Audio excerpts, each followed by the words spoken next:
Nah, seorang peneliti kalau ini biasanya untuk kanker, kemudian dia punya inovasi barangkali kalau untuk COVID barangkali bisa. Lah, dia punya pendapat begitu yang kita tidak tahu. Jadi dia mungkin belum cerita dengan orang-orang banyak kenapa dia bisa berpikir begitu. Malam, assalamualaikum warahmatullahi wabarakatuh. Waalaikumsalam. Banyak buat Ibu Siti Fadila Supari. Salam sehat selalu untuk Ibu. Seger selalu. Saya lihat tampilannya sekarang makin cerah nih Ibu nih. Amin. Kemarin makin saya tua tidak terlihat Bu. Yang penting senyumannya masih oke seperti waktu jadi masih menteri. Masih menjadi menteri kira-kira begitu. Bu, kemarin saya kaget ketika Mas Yudi itu mengirimkan rilis kepada kami.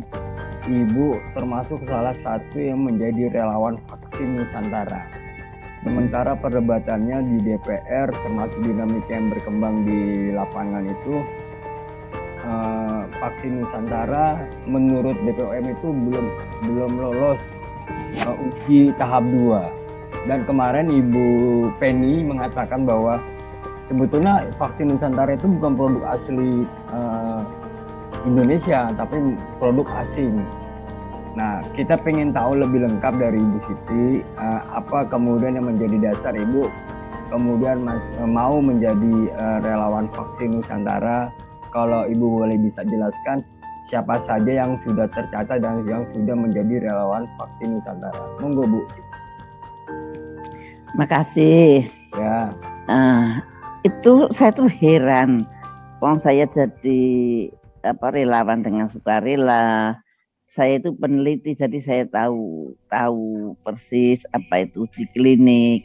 Kemudian saya itu trust terhadap Pak Terawan. Saya kenalnya udah lama, udah puluhan tahun. Jadi saya tahu sifat-sifatnya dia kayak apa. Dan saya tahu begitu sehingga saya pada waktu pertama saya melihat Badan POM menolak itu saya sudah kaget. Padahal Pak Jokowi mendukung. Mestinya kalau Pak Jokowi mendukung itu kan presiden yang mendukung. Itu kalau masih ada kurangnya ya dibetulin gitu loh menurut saya. Yang kurang apa? Presidennya udah mendukung kok masih menolak. Kalau yang namanya penelitian itu kalau memang ada yang kurang bisa diulang. Bisa diulang lagi. Yang penting adalah logikanya dia logis apa tidak, kerangka teoritisnya dia logis apa tidak. Kalau itu memang logis, ya penelitian itu harus diteruskan gitu. Tapi kan itu secara ilmu pengetahuan. Kalau Badan POM kan mempunyai pertimbangan yang saya nggak tahu. Nah itu saya karena saya menghargai pemikiran dia, Pak Terawan. Pemikiran dia. Kalau ilmu pengetahuan itu tidak hanya logis, tapi harus dibuktikan. Nah saya deh, saya rela menjadi relawan untuk membuktikan hipotesis dia. Itu. Jadi tidak ada perhitungan apa kayak perhitungan yang aneh-aneh itu nggak ada. Cuman spontan aja loh ke Pak Sudi ikut, Pak Ical ikut. Ya aku ikut dong gitu tuh, nggak ada beban, nggak ada ini. Dan mudah-mudahan sih bisa mudah-mudahan yang fase 2 ini tidak dijegal lagi. Tidak dijegal lagi dan mudah-mudahan akan ketahuan hasilnya. Seorang peneliti itu mempunyai hipotesis dan kemudian berproses untuk membuktikan dengan penelitian. Kalau hasilnya sesuai dengan hipotesis ya alhamdulillah. Kalau tidak sesuai pasti ada yang ditemukan sesuatu. Nah itulah mengapa saya rela ikut menjadi uji coba atau uji klinik dari proyeknya Dokter Terawan. Dan menurut saya tidak ada ruginya gitu. Ibu sudah sebagai relawan artinya sudah disuntik itu? Sudah diambil darahnya. Oh, sudah diambil darahnya. 40 cc diambil darahnya. Kemudian darah itu diproses, Hmm. diambil sel-sel darah saya, dendritik sel saya diambil dari darah saya tersebut, dipisahkan. Dipisahkan, setelah terpisah, dendritik sel saya ini diadu dengan virus, diadu dengan virus COVID yang konon katanya itu berasal dari Amerika. Oke, nggak apa-apa. Diadu. Nah, kemudian setelah diadu maka dendritik sel saya jadi pinter. Dendritik sel saya jadi pinter untuk melawan virus COVID itu harus begini gitu, atau begitu. Nah, sehingga setelah dia pinter, pada hari ke-7 dikembalikan lagi ke tubuh saya. Jadi saya nggak dimasukin apa-apa kan. Gitu. Jadi dendritik sel itu yang disuntikkan saya pada hari ke-8 nanti. Oh, ke hari ke-8 tuh tanggal berapa, Bu? Hari apa? Tanggal 23-an. 23. 23 siang. Totalnya sudah ada berapa relawan, Bu? Yang ya aku nggak tahu. Wong aku betul-betul sebagai pengikut murni begitu. Saya tidak yang saya tahu cuma Pak Ical, Pak Sudi gitu. Pak Sudi Silalahi. Terus Pak Jalan Eskan. Besok Iskan. kapan itu dia mau datang satu bus. Oh iya? 30 orang. Oh, dari Jawa Timur atau dari? Dari Jawa Timur. Naik bus. Ngomong-ngomong, Ibu sudah divaksin sebelumnya dengan enggak, saya nggak pernah. Saya karena saya menjadi relawan karena saya tertarik gitu. Oh gitu. Jadi mohon maaf, Ibu menunda untuk program vaksinasi untuk lansia misalnya seperti itu. Saya memang tidak bisa divaksin dengan gitu. Vaksin yang ada. Aku nggak mau karena saya mempunyai komorbid. Kalau pakai Sinovac, katanya Sinovac belum pernah dipakai untuk lansia. Kemudian cocoknya sama AstraZeneca atau Pfizer saya nggak mau. Tuh. Karena saya tidak tahu side effect-nya jangka panjang. Maka begitu ada alternatif vaksin Nusantara itulah saya tertarik. Sebetulnya sih menurut saya bukan vaksin. Apa itu? Imunoterapi. Tempatnya Pak terapi itu imunoterapi. Kalau vaksin itu pada prinsipnya memasukkan virus atau bagian dari virus ke dalam tubuh kita. Nah, punyanya Pak Terawan itu tidak memasukkan virus maupun bagian dari virus ke tubuh kita. Jadi sebetulnya kalau secara lega artis itu terjemahan murni gitu ya, bukan vaksin maksudnya. Dia adalah imunoterapi. Imunoterapi. Saya jelaskan, saya kasih argumentasi dari pihak BPOM gini, Bu ya. Keamanan dan efektivitas vaksin Nusantara itu belum meyakinkan. Artinya dalam yang tidak yakin kan dia. Ya, artinya koordinasi antara pihak Pak Terawan dengan pihak BPOM ini belum sinkron sampai saat ini. Makanya BPOM tuh memberikan woro-woro kepada publik soal vaksin Nusantara. Sementara Ibu dengan beberapa relawan yang lain tetap berkeyakinan Nun Sewu mengindahkan apa yang dikatakan oleh pihak BPOM. Tadi kira-kira seperti itu, Bu. Sebetulnya juga nggak begitu. Ini cuma sederhana saja. Satu, saya nggak tahu apakah itu diizinkan Badan POM apa tidak. Tapi saya ini kan researcher, saya ini kan peneliti, sering membimbing penelitian staf-staf saya. Saya sering penelitian, tapi tidak sampai ke Badan POM juga banyak.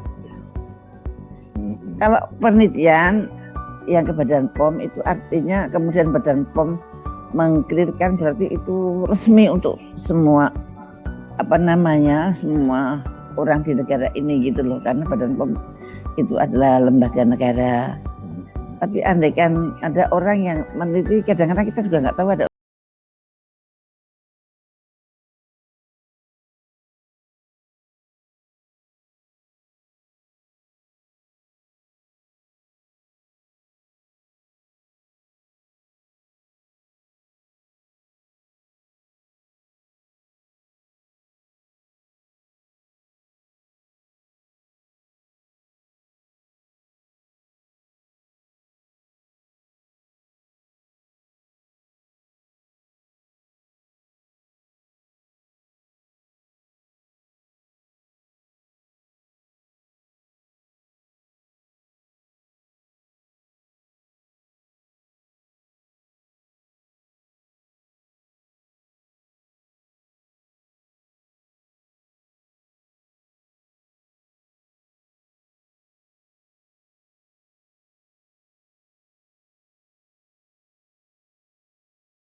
apakah itu 3M apa 5M.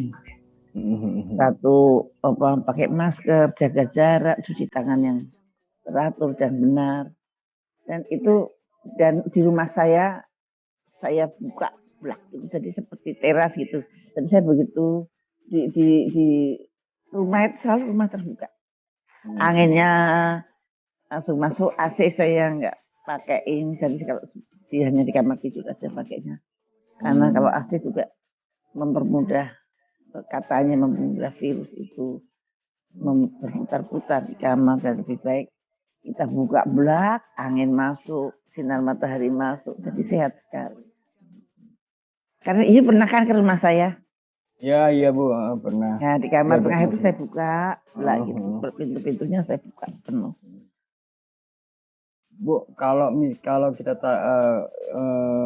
targetnya Pak Jokowi terkait mengakhiri pandemi ini, kalau Ibu, kalau saya tanya sebagai seorang peneliti atau sebagai seorang mantan Menteri Kesehatan, kira-kira target itu bisa tercapai nggak Bu? Kira-kira tahun depan kita herd immunity itu bisa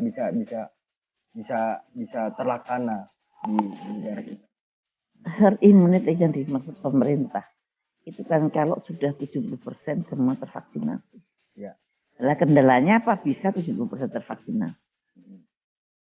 Satu tuh. Kedua, bagaimana mengukur herd immunity selain dari jumlah itu? Nah, apakah betul 70%? Jangan-jangan kurang dari 70%. Karena sebenarnya herd immunity itu kalau 70% dari satu populasi mempunyai imunitas yang bagus, nah itu populasi semuanya terlindung. Lah, imunitas yang bagus itu bisa secara alami kalau kita menderita. Kalau Anda menderita COVID, maka Anda akan mempunyai, setelah sembuh, Anda akan mempunyai imunitas yang jauh lebih bagus daripada Anda divaksin. Ya. Itu. Jadi kalau semua harus 70%, artinya orang-orang yang mempunyai imunitas yang bagus itu tidak dihitung. Kalau orang-orang yang mempunyai imunitas bagus itu dihitung, mungkin tidak perlu 70%. Jangan-jangan cuma 50% atau berapa. Saya nggak tahu ngitungnya. Nah, maka itu kalau saya disuruh menilai targetnya tercapai apa tidak, terus terang ya saya nggak bisa menilai. Karena faktornya banyak sekali dan saya tidak tahu persis data-datanya. Sekarang berapa persen sih yang divaksin? Kalau nggak salah 10 jutaan. 10 juta ini udah mau tahap kedua ya. Nanti kan ya ini kan memang berangkatnya nanti pada bulan Juli semua sekolah itu kan akan dibuka dengan syaratnya para pengajar itu sudah disuntik vaksin. Kemudian murid-muridnya juga akan kenapa? Bertahap. Kan disuntik vaksin tidak menjamin dia tidak bisa kena. Ya itu emang itu salah satu persyarat menurut versi pemerintah seperti itu kali Bu. Nah Ibu sebagai seorang yang pernah duduk di pemerintahan, pernah yang menjadi Menteri Kesehatan, langkah-langkah yang dilakukan oleh pemerintah saat ini menurut Ibu sudah on the track atau memang masih ada kelemahan-kelemahan terkait ini? Ya saya tidak dalam posisi bisa menjawab itu di sini ya. Nggak enak nanti saya menilai sesuatu itu, saya nggak mau menilai. Yang jalan ya jalanlah. Gitu ya. Saya tidak mau menilai. Oke. Sebelumnya saya perkenalkan dulu Bu, sudah bergabung bersama kita Mas Domo Warambarita, Wakil Direktur Pemberitaan Tribun Network. Mas Domo, apa monitor? Baik, Ibu Siti Fadila, Assalamualaikum warahmatullahi wabarakatuh. Waalaikumsalam. Apa Bahagia Domo? Senang melihat Ibu sehat. Kabar baik. Bu Siti 70 tahun ini Bu ya? Iya, udah tua banget. Senyumnya masih muda. Wajahnya masih sekitar 50-an kelihatan. seperti Jangan 50-an. Tentu ini jamunya maknyus ini. Izin Ibu, baru Iya, gabung saya karena tadi ada acara dengan Pak Mahfud di kantornya, jadi masih di jalan ini. nggak apa-apa.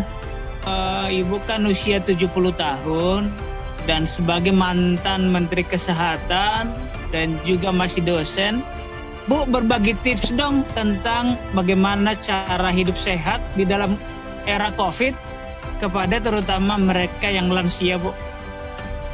Makannya seperti apa, istirahatnya seperti apa, silakan Ibu. Aduh, Berbagi kisah deh dengan kami, ya. cara-cara deh. Cara-cara sepengetahuan saya ya. Satu, Iya Bu, ya Bu. lakukan protokol kesehatan dengan disiplin. Satu, pakai masker, kemudian distancing, kemudian cuci tangan dengan betul, jangan banyak berkerumun dan tidak usah pergi kemana-mana kalau tidak perlu banget. Jadi janganlah jalan-jalan ke pasar sendiri dan sebagainya. Kemudian setelah itu tidur yang cukup itu kira-kira 7 jam sampai 8 jam malam ya per hari. Nah, walaupun aku sendiri nggak pernah bisa, saya paling juga 4 jam. Nah, kemudian setelah saya itu paling tidak sehat hidup saya itu. Hidup saya tidak sehat. Soal tidur, sering pertanyaan. Iya. Dalam sehari 7 jam itu harus long, tidak terputus atau boleh terputus Ibu? Boleh lah, boleh terputus nanti ditambal gitu.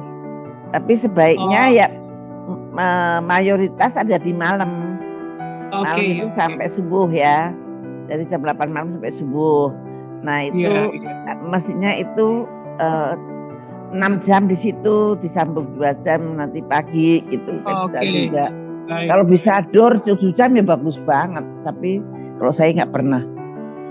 Nah kemudian berolahraga ringan. Olahraga ringan itu ya jalan kaki pelan-pelan, jangan loncat-loncat pemuda tua ya. Kemudian setelah itu makanan yang satu, kalau orang tua itu lembut, lebih baik lembut. Kemudian banyak makan, kalau pengen daging ya pilih daging putih. Misalkan ayam atau ikan gitu. Dan jangan banyak-banyak daging merah. Kemudian banyak buah, banyak sayur. Dan kemudian itu dia banyak vitamin. Kalau saya sudah makan suplemen banyak. Ya, walaupun tidur saya kurang, tapi suplemen saya sih cukuplah. Ada vitamin E 400 IU, ada vitamin D3 2000 mg per D. Ada vitamin apalagi ya, vitamin C 1000 mg per D. Terus kemudian ada omega 3 dan ada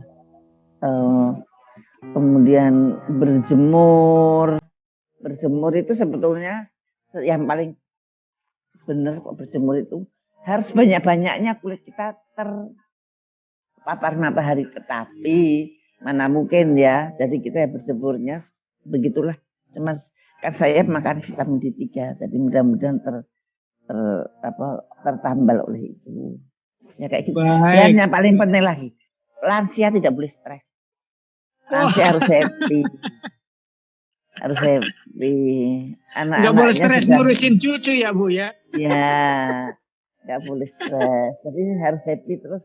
Anaknya nggak bisa datang, tapi ya bisa telepon, bisa video call dan sebagainya. Baik, Bu, tadi soal berjemur itu bagusnya di jam berapa sih Bu sebenarnya? Pengalaman Ibu dan Ibu apa jam 10, jam 10. Bukan jemur pagi, kita jam 10 sampai jam 11 katanya yang paling bagus. Oke, baik. Baik.